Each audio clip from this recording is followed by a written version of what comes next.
स्वागत है आपका पीएलएल न्यूज़ में। आपके साथ मैं हूं शादाब काज़मी और हमारे साथ अभी मौजूद हैं अधिवक्ता शहंशाह आलम साहब, जिनके साथ हम चर्चा करेंगे स्वकर प्रणाली पर कि आखिर स्वकर प्रणाली है क्या और इसके लागू होने से आम जन को आखिर किस तरीके का लाभ या हानि होने वाला है। सबसे पहले तो हम आपका स्वागत करते हैं अपने चैनल में। शुक्रिया। और इसके साथ सवालों की शुरुआत मैं करना चाहूँगा।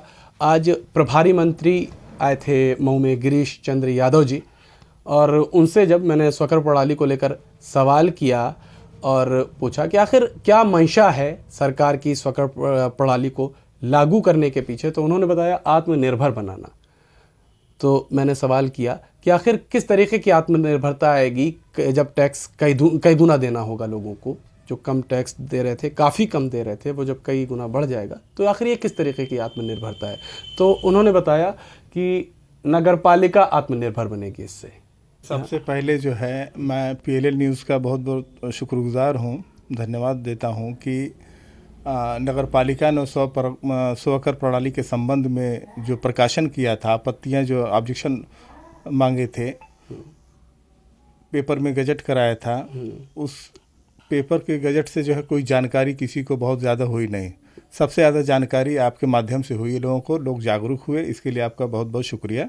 और आते हैं दूसरे सवाल पे कि प्रभारी मंत्री जी आए थे, उन्होंने कहा था कि नगरपालिका आत्मनिर्भर बनेगी। तो अगर नगरपालिका आत्मनिर्भर नहीं है तो इतना काम कहाँ से हो रहा है।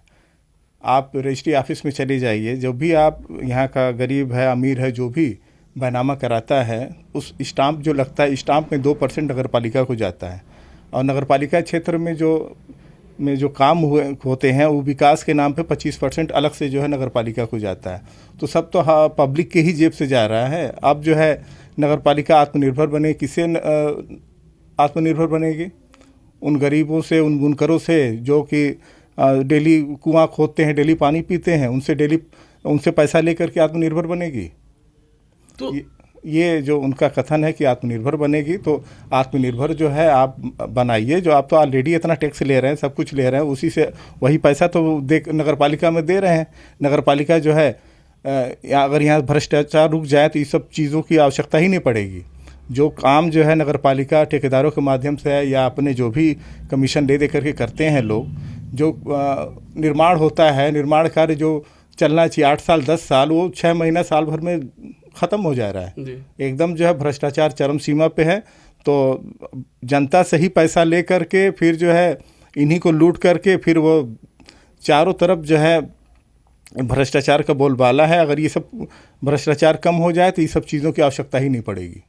अच्छा, एक तरफ मंत्री जी कह रहे हैं कि नगरपालिका आत्मनिर्भर होगी, ऐसा प्रयास उन्होंने किया स्वकर प्रणाली लाकर, और दूसरी तरफ पालिका अध्यक्ष हैं, वो कह रहे हैं कि सरकार ने सारे अधिकार नगरपालिका से छीन लिए हैं, यानी इसमें अब बोर्ड का कोई दखल नहीं होगा, सरकार ने सीधे लागू कर दिया, आईओ ने ऐलान कर दिया, उनको कुछ पता भी नहीं चला। जी, इस पर क्या कहेंगे? इस पर मेरा यही कहना है कि नगरपालिका अध्यक्ष जो कह रहे हैं, तो ये एक चीज़ों को ये खुद एक पत्रकार बन जाते हैं, लोगों को जागरूक करने के लिए अपने फेसबुक अकाउंट से, इनका खुद का चैनल है, इतना किसी काम को अपना जो इनका लाभ वाला होता है, अपने लिए होता है, ये उसको बहुत प्रचार प्रसार कराते हैं।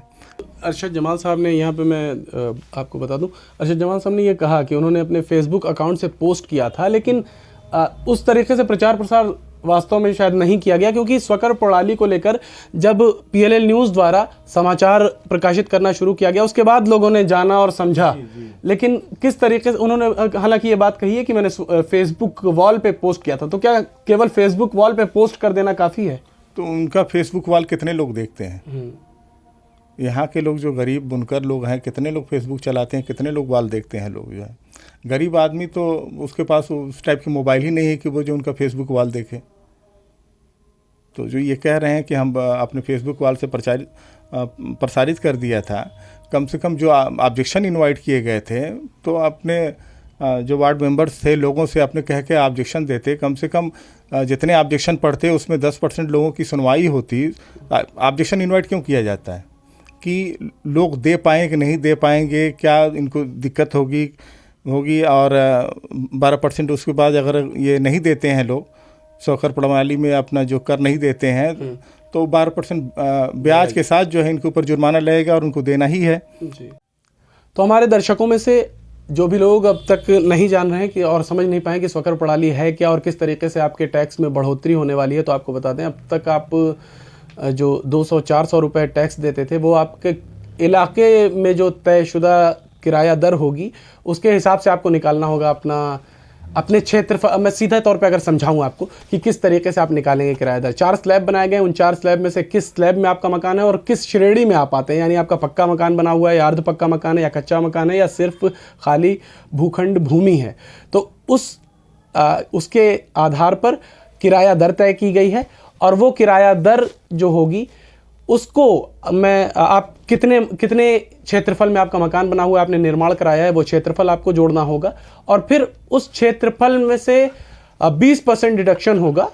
जो कवर्ड एरिया है उस पर टैक्स लगता है, 80% पर टैक्स लगेगा। और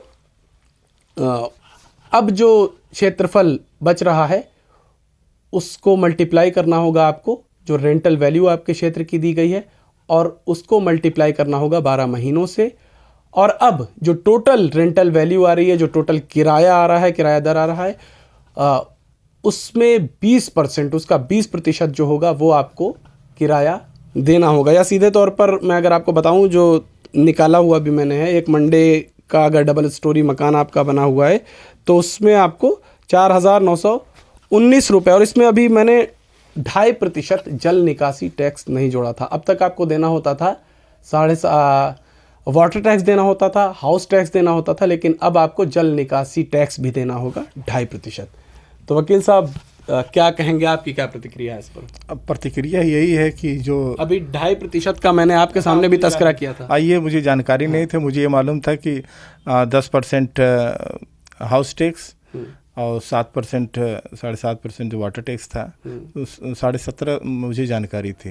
लेकिन ये आप नई चीज़ बता रहे हैं, लग रहा है आप अच्छी तरह स्टडी कर लिए हैं। तो ये तो बहुत ज़्यादा है।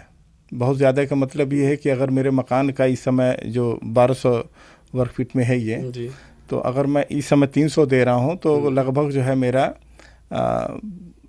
4 गुना 5 गुना हो जाएगा। हाँ।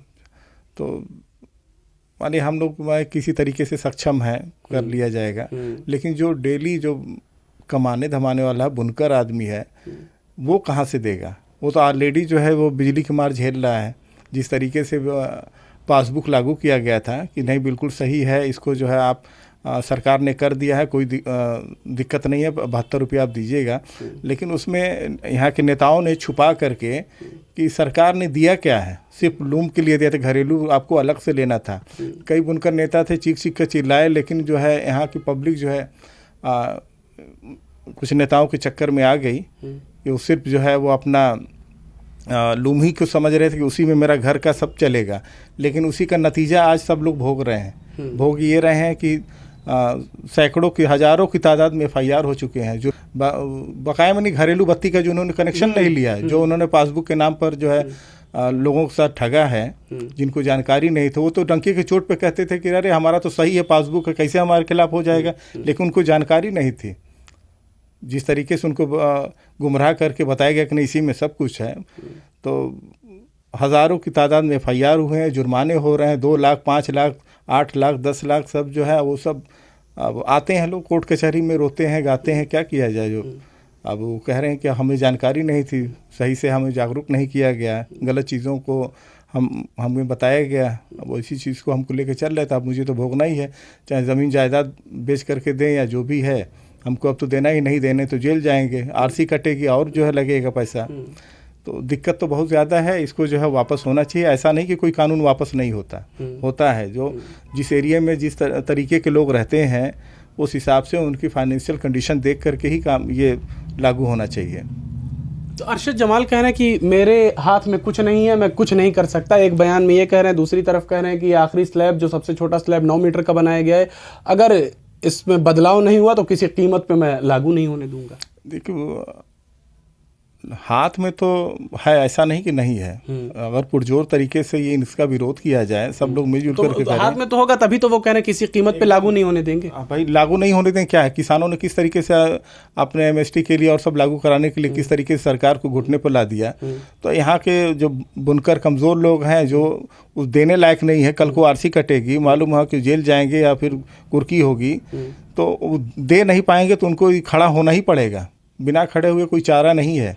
सब लोग एकजुट हो जाएं, इसको तो वापस लेना ही है। तो किसानों का तस्करा आपने किया, और अरशद जमाल के मुताबिक अरशद जमाल को अधिकार नहीं है कि वो इस जो नई नियमावली आई है इसको लेकर स्वकर निर्धारण प्रणाली, तो इस प्रणाली को वापस करने या लागू करने को लेकर उनके पास कोई अधिकार नहीं है। उनके अनुसार आपने किसानों का तस्करा किया, तो किसानों ने एक बड़ा आंदोलन किया, जिसके बाद वो काला कानून सरकार को वापस लेना पड़ा। अरशद जमाल खुद को बुनकरों का हमदर्द कहते हैं, बुनकरों का नेता कहते हैं। तो अगर सत्ता में रहते हुए कुर्सी पर बैठकर वो कुछ नहीं कर पा रहे हैं, तो मैंने जनता के बीच बात की तो भी वहां पे भी लोगों ने ये कहा कि वो कुर्सी छोड़ दें और आके सड़क पर बुनकरों की लड़ाई लड़े, इस्तीफा दे दें। तो क्या ऐसा संभव है? मुमकिन है? वो कुर्सी के लिए ही तो सब कुछ कर रहे हैं।